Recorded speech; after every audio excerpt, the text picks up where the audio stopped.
Welcome back to another episode at the Tom Rose School. Here again with Tom Rose. Today we're going to be discussing and they're going to be demonstrating some of the scent detection training that they do here at the school. So Tom, how is it that you get the students started in this course, or this is a requirement for the professional program as well as the master's, correct? Yes, and right now what we're going to show you is the intermediate step. Okay. After the dog has to be scent associated, he has to develop some sort of an indication. But this is a way that, again, we're drive building. We're trying to get him excited about it. So very quickly, if you don't mind, how do you start the beginning process? If you can kind of quickly give me a lot of different ways to do it. I prefer what we call field searches. You take a dog that really likes to retrieve, and I'll use a scented tennis ball. But we've gone as far back as the litter box and scented things in the litter box to attract the dog to the scent. So using pseudo-cocaine, which is a liquid, we found there's a lot of things we can scent. All the toys that he plays with that are the ones that we play with him with, and so forth, until as he grows older, he becomes very well scent associated. At that point, then we can go ahead and move into something like this. So right away, you really want to create that positive association from odor to reward for the dog. Right. So in their mind, and they smell that pseudo-cocaine or whatever odor the trainer decides to use, because you said you also allow the students, if they want to teach the dog bomb detection, they could do that, or they can do narcotics detection. Right. So whichever one, you know, it's not like the dog's finding the pseudo-cocaine because it likes pseudo-cocaine. Right. Right, it's finding the pseudo-cocaine because it has that positive association to the toy. And dogs love it so much. We've actually had accidents where people walked into my house that had pseudo on them or the real cocaine, and have the dog maul them by the time we could get to them. Not hurting them, but jumping all over, trying to get in their pocket and trying to get at them. Because they want a reward. Yeah, they just, it's their toy. It's like, you got my toy, let's go play. What are some of the ways that handler help can affect the training in, of course, a negative way? What is handler help? There's so many ways that it can happen. For instance, I judged a narcotics competition one time that we hid a comb on a car, or a hair comb, and almost all the dogs indicated on it. And that was because during the training they had made the mistake of having human scent on the toys that they were using as a reward. So in addition to being exposed to the narcotic scent, the dog was exposed to the human scent and learned to do both. Narcotics work is motivational. And by motivation, I'm referring to purely positive motivation as opposed to any correction, which could also be considered motivation, right, but it's not used in doing this. So the dog is enthusiastic, he wants to do it, and you can make a lot of mistakes, and far too many to even discuss here. Right. But that, once again, that's why you really need to have a professional watch you during the training, because as the example of the comb, you could have handlers training dogs to find the wrong thing, and then you got to figure out how to undo the problems that they caused. Of course. So, and you mentioned the field searches, and in my scent detection series that I have on my channel, I use the field search technique that I learned from here. Okay. But one of the questions that was asked throughout the video was, what if you are working with a dog that's not toy motivated? Are there other options that you can use? You can use food if the dog really likes food. I have had over the years many police departments bring me dogs that were not ball motivated, and they wanted me to teach them with food. And typically what I've done is double the price, because it's going to take me a lot longer, it's a lot more difficult, and it can be done. So, but you can still get the results using food. A lot of success. But I would really prefer to use a toy because it's so much more exciting. I've noticed that as well. When I went through the course, I actually had a special toy that I used just for scent detection. Right. So when we were doing scent detection, my dog was really excited because it was her favorite toy, and she knew that was part of the game. And that's the only time he got to play with that toy. The only time. So can you tell me, what do we have back here? What's the equipment? These are some props that we like to use. This is an idea I had many years ago, and we've been using it ever since. And what it is each one of these panels has 4 outlets in it. And we will, one day, we'll use one hole, and then we'll clean it out real good, and the next day we might use a different one. But you don't want to use it over and over in different spots, because pretty soon the dog's just going to be sticking his head in every one and trying to get an indication until he. And where's the odor? Okay, we've got these little pieces that screw into the side of the tube, and we can put a cotton ball with some scent inside here. The nice thing about pseudo is if you use isopropyl or rubbing alcohol, it totally changes the scent of the cocaine to something totally different. So it makes it very easy to clean up. So we're able to put something in here, but normally I would use the same one for quite a long period of time until I can't smell it anymore. Then I'd rescent it, but it can be moved around. Okay. But for any given day, I would only put it in one hole, and then I would, at the end of the day, I'd wipe out each tube with isopropyl alcohol. So when we start the next day, there's nothing in the way of residual left from the day before, which can really convolute training. So you have to make sure when the dog's coming back to train, there's no more odor left if you don't want the dog indicating on that right. spot. And that's what the alcohol is for, cleaning out each one, making sure there's no cross-contamination. And so the training process is very controlled, I guess would be a good word. Right, yeah. So we have the dog coming over. Now, how does the reward take place? And the way the reward does is we can either have a helper or sometimes the handlers will reach across. If the handler reaches across, it's very important. You got the dog in this hand, you got the ball in this hand, and you have the ball the whole time. But when the dog indicates on the right one, the tube is long enough on the back that you can drop it into the tube. We call this a backup search. We've got the dog in front, we're blocking him with our body, so we're holding the leash at about a foot's length. So he's searching, and we're getting him to go up and down. That's why these are different locations as we step back. When he gets an indication, all you got to do is turn loose the ball, slides down the tube, and pops out for him. And so you're basically, each one, your body language, just like we were talking about earlier, is exactly the same on each one. Yeah, and sometimes if the dog indicates the wrong one, as he gets further along in the training, I mean, oh, good boy, is there something in there? What you found in here? And there's nothing. And so there's nothing here, and then he moves down to the next one. And a lot of times when he hits the right one, I won't say anything. I'll just drop the ball. So then it's showing him, he's starting to believe that the reward is really coming from the scent. Right. So maybe he's trying to do a false indication because he thinks they're going to give him a reward. Right. And then he realizes that doesn't work. The only way I'm getting the reward is if I find that specific odor. I want the dog to actually believe I have no idea. And so having a helper is probably the best way to do it. It's a lot better way to do it. If you have a helper. But of course, you're not always going to have a helper. So you want to have techniques to be able to adapt and overcome. If you're in the situation, you still need to get the training done. The reverse search pattern is when you're beginning to use that, what you're going to be doing on all your later searches, because you're holding the lead and your body is blocking the dog so he doesn't get ahead of you. You want to keep control of the search. So by blocking him as he goes around, we can get him to go high and low as we go around. And having it at different heights, this helps when you transition the dog from training equipment to real life situations. We'll talk about the boxes in a minute. I was about to ask. If it's always low, he's going to have trouble with high.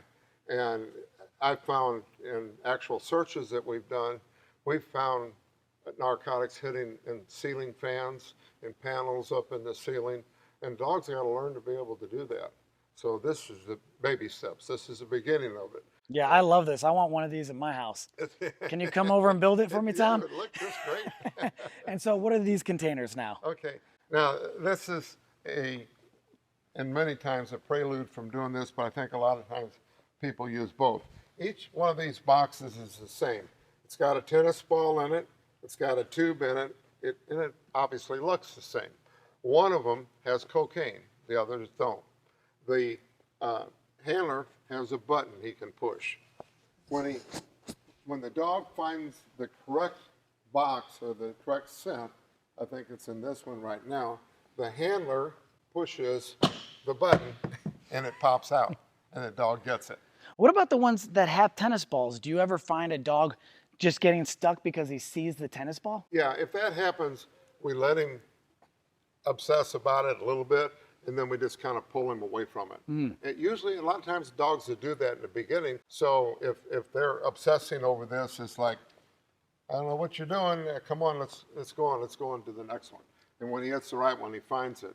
That's what's so neat about this, because I like that. That's really I'm cool. not throwing the ball. I'm not doing. There's nothing about me that tell the dog that it's there. It's just all of a sudden, hey, it pops up. Plus, we can take this and we can do what we call musical chairs, where we can switch it all up, put them in different locations. 5 here, so we got 9 different boxes we can mix up in any pattern we want. And because it contains the scent in the box, we don't have to worry about contaminating the floor. If we used to use chairs and we put something underneath the chair, and we found, but the scent flows down and there'd be a scent pool there on the floor. And then when we moved it, the dog would still indicate there. But this really addresses that problem and prevents that from happening. This makes it very controlled, which brings me to my next question. What about the indication? That, again, is a long discussion, but I like to start with free shaping. Sorry, not free shaping, but shaping. I'll set up something, and I will try to get the dog to indicate where I want him to indicate with whatever indication he wants. So if there was a toy that would lead him to the indication, even a scented ball probably would be if we started him earlier, we'll wait for him to come up with something. Like we recently had a student had a dog with spinning circles real fast. We don't want him barking, we don't want him scratching, both of which are real popular behaviors for dogs to show us. But we'll wait for him maybe to sit or maybe to throw his body a certain way. But we wait for the dog to come up with something and then we reward that behavior. But we wouldn't begin that here. He would be using that here, but that would be way back. We'll even have a little fenced area where we have different things. We look for the dog to do something, reward him for it, and we build it. Years ago, we did scratching, and that was real easy to teach. And then we discovered in doing actual searches, we were tearing up a lot of stuff. I was about to ask, how come they don't teach the scratching And anymore? scratching a car, and all of a sudden we're paying for a paint job. What about the barking? Why not the barking? The barking, again, if you go into bomb detection, he could set off a bomb very easily. So we never ever did that. But some sort of ideal indication, in my opinion, would be a sit. But I would like to have the dog's nose go as close to the object as possible, and then we give him the reward when he gets his nose over on it. Years ago, we would teach the dog using a correction and make him do a down or make him do a sit.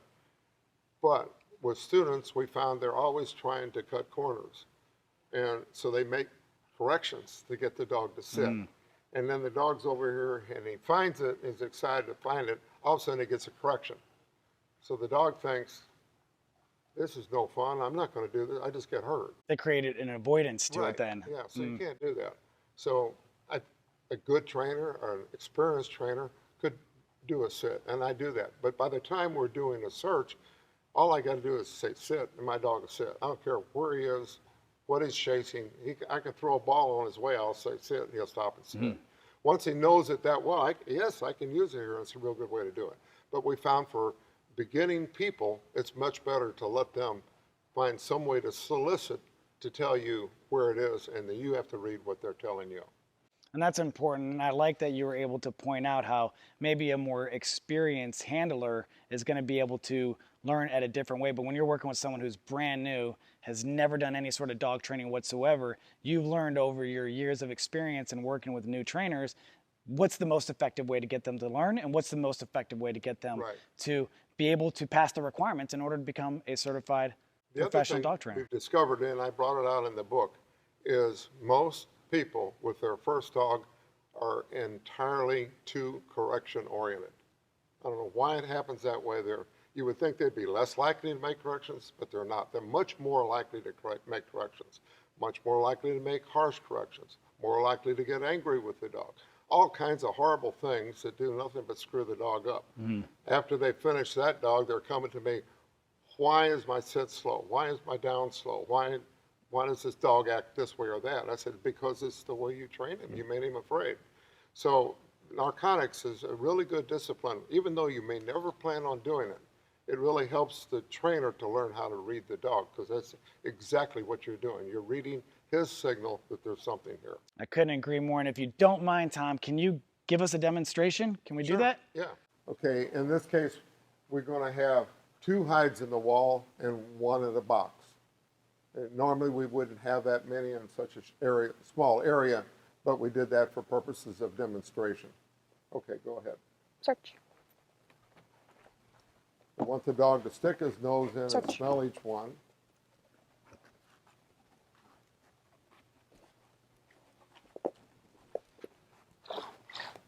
Mark. Yay, good girl. And Good normally I would have asked Kelvin to already be behind the wall so you wouldn't have to come good in. girl. You wouldn't necessarily want to stand directly behind this one, Here. but you would Sit. stand in the area. So on the next one, he'll be in the area so we can, the reward that time was a little too slow in coming. Okay. Search. Search. Search. Search. Okay, he's found it already. Mark. Yay, good girl. Good job. And you notice the dog is fixated on the exact hole where the ball is going to come out, which Out. is exactly Here. what we want to have happen. Search. Okay, now we're doing the boxes, and I always thought this was a fun one. He's found it. Mark. And Yay, good pops up and job. he gets to go get it. I think for the dog that's very exciting because the ball is animated. So here the dog did a very good job. As we say, this would be a beginning to intermediate step in training.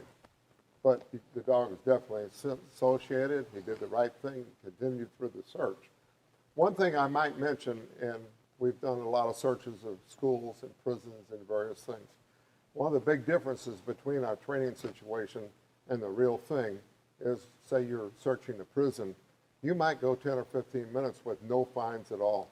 So as we finish a dog, that is our focus, is to get the dog to work for a really long period of time without getting rewarded and not burning out. Thank you again, Tom. This has been such a pleasure. That dog was really excellent, and to be able to see the dog come out and to have that energy and the excitement to be able to train, you can see that the process has been done correctly. Right. Because just like you said, the dog got to the odor, you could see the dog continued to look at that odor, waiting for the reward, exactly how you explained earlier. And you said this is around intermediate level? Beginning, intermediate. And the neat thing about it is the dog was enthusiastic. He really enjoyed it. This is so much fun for the dog to be able to do this, and that's what we want. And that's the best. And one of my favorite quotes you would always say is, dog training is supposed to be fun. Yeah, it should be for both the handler and the dog. Absolutely. It should put a smile on your face. If it And doesn't, you're the wrong person and you got the wrong dog, one of the two. I agree. So, hey, everybody, I hope you guys enjoyed today's video. As always, like, subscribe, hit the notification bell. In the description below, there's going to be links to the Tom Rose School, his YouTube channel, social media platforms, as well as a link to his book. So if you want to get a copy of that, check the description. Thanks again for watching, guys. And thank you again, Tom. Always a pleasure.